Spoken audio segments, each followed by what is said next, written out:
Dzień dobry, witam Was w tym nowym filmiku. Będzie to filmik o Wielkanocy.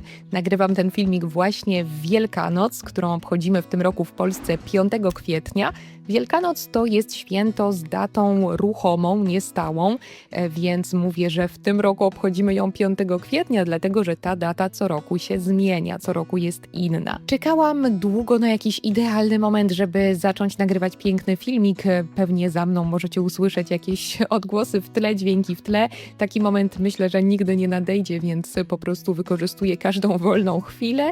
Jestem właśnie przed śniadaniem wielkanocnym jeszcze, więc w tym filmiku opowiem Wam o wszystkich tradycjach, które mamy na Wielkanoc, co robimy w sobotę, co robimy w niedzielę, co robimy w poniedziałek, bo te wszystkie dni są dla nas ważne i myślę, że są to święta ważne też dla tych, którzy nie praktykują co niedzielę, dlatego myślę, że jest to takie polskie też, polskie święto z polskimi tradycjami i z wieloma rzeczami, które wtedy robimy, które się wtedy dzieją. Jeśli macie jakieś pytania do mnie o polski albo o polską Wielkanoc, to dajcie mi znać w komentarzach. Ja właśnie wybieram się na śniadanie wielkanocne, bo od tego zaczynamy Wielkanoc i zaraz Wam o tym więcej opowiem.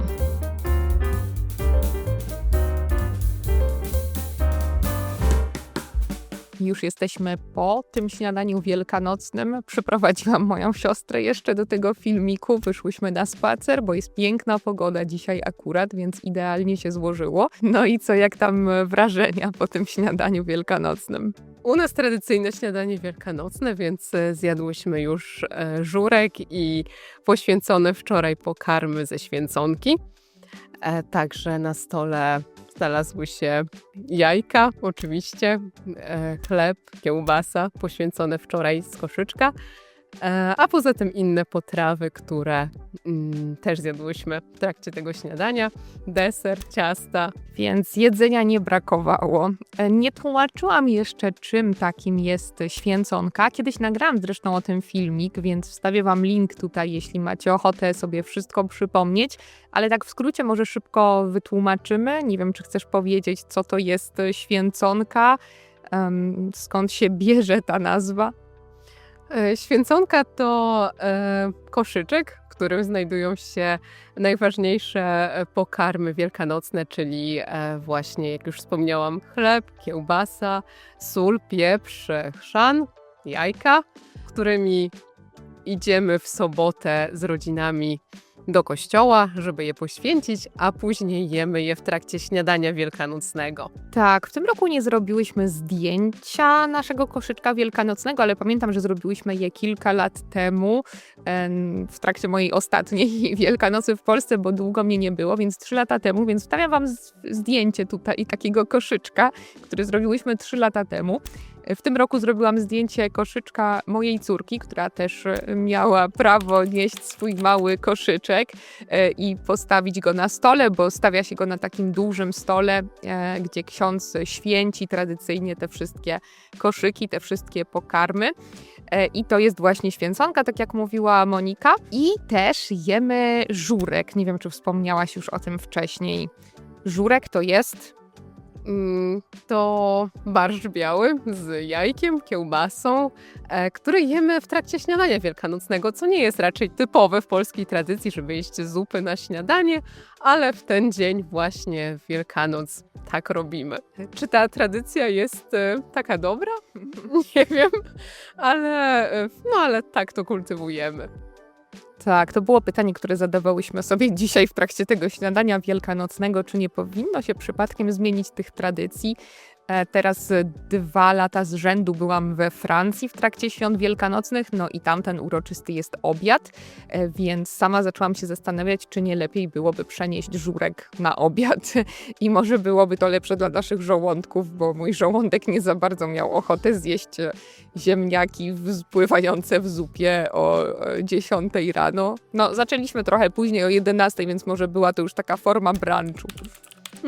Tak, to prawda. To śniadanie było dosyć późnym śniadaniem, więc można było je traktować już jako taki brunch, właśnie jak powiedziałaś.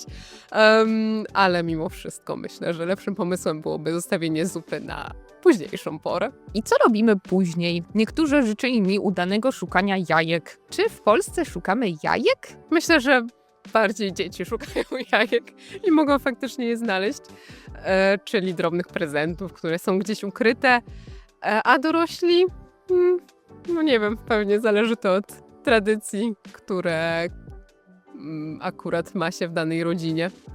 Ale słyszałaś kiedyś o tym w Polsce, żeby ktoś faktycznie ukrywał jajka, małe jajka z czekolady gdzieś, nie wiem, w domu, w ogrodzie, tak jak robi się to w Europie Zachodniej, z tego co wiem. I dzieci, i dorośli zresztą też szukają wszędzie tych jajek, chowają je do koszyczków i potem ten, kto znalazł ich najwięcej, wygrywa. Ja nigdy się z czymś takim chyba w Polsce nie spotkałam, ale sama już nie wiem. To prawda, myślę, że w Polsce akurat ta tradycja nie jest popularna. Nie wiem, czy to tylko w naszej rodzinie. Nigdy się tego nie kultywowało, ale jest to całkiem przyjemna tradycja, którą mogłybyśmy wprowadzić chyba, bo myślę, że Wielkanoc w Polsce ma ten minus, że po śniadaniu trochę nie wiadomo, co robić. Można spacerować, kiedy jest ładna pogoda. Cieszyć się właśnie czasem z rodziną. No i wrócić i znowu jeść ciasta, czy może jeszcze dokładkę ze śniadania. No właśnie, miałam zapytać, wspomniałaś wcześniej już o tych ciastach i o deserach, a ja zrobiłam piękne ujęcia tych ciast, więc zaraz je zobaczycie, a ty opowiedz nam w międzyczasie, jakie są tradycyjne ciasta wielkanocne. Przede wszystkim babka i babki możemy spotkać w przeróżnych formach. Mogą być pieczone w kształcie baranka, albo babki kakaowe, czy babki kakao-waniliowe, takie tak zwane zebry. Poza tym mazurki, też oczywiście dekorowane na różne sposoby i w różnych smakach, kajmakowe, czekoladowe, z różnorodnymi dekoracjami. Bardzo często tam się pisze coś, na przykład coś typowo świątecznego, typowo wielkanocnego, na przykład wesołego Alleluja, czy po prostu Alleluja czasem. Tak, i dużo jest też wyrobu z czekolady, jajka, króliczki i różne bardzo motywy świąteczne w formie czekolady. Tak, ty też zrobiłaś ciasto, a nie było to takie tradycyjnie wielkanocne ciasto. Może chcesz opowiedzieć o tym cieście? To prawda, takie mniej tradycyjne ciasta też się pojawiają, jak serniki. Moja koleżanka robiła murzynka na święta, a ja zrobiłam ciasto chałwowe z dżemem porzeczkowym. Takie ciasto warstwowe z kremem chałwowym i właśnie dżemem porzeczkowym. I było przepyszne. Ja miałam to szczęście, że mogłam skosztować już dziś rano, ale chyba skuszę się na dokładkę po powrocie ze spaceru do domu. To bardzo się cieszę, że ci smakowało. Czy coś jeszcze chciałabyś dodać o tych świętach wielkanocnych, o tym dzisiejszym dniu? Myślę, że święta, tak jak inne święta w Polsce, sprowadzają się głównie do jedzenia i spędzania czasu z rodziną. Więc po tych świętach bardzo dobrze będzie się zregenerować, tak już bardziej może aktywnie spędzić czas i wrócić do rutyny. To prawda, Polacy bardzo dużo czasu spędzają za stołami w trakcie świąt, czy to świąt Bożego Narodzenia, czy w trakcie świąt wielkanocnych i bardzo często możecie znaleźć nawet jakieś takie artykuły na różnych stronach polskich w stylu jak nie zjeść za dużo w święta, albo jak pozbyć się bólu brzucha przez to, że za dużo zjedliśmy w święta, czy coś takiego. Tak, no niestety w święta, stety czy niestety, króluje takie przekonanie, żeby właśnie odpoczywać, nic nie robić i głównie jeść, ale w tym roku przynajmniej pogoda dopisuje, więc przynajmniej część tych kalorii będzie można spalić na spacerach, bo zeszłe lata myślę, że nie były aż takie udane pod względem pogody. Nawet padał śnieg w Wielkanoc. To się często zdarza. Tak, jest mnóstwo ludzi w parku, więc chyba tutaj się zatrzymamy, żeby nie przeszkadzać. I jeśli macie jakieś inne pytania, to dajcie nam znać w komentarzach.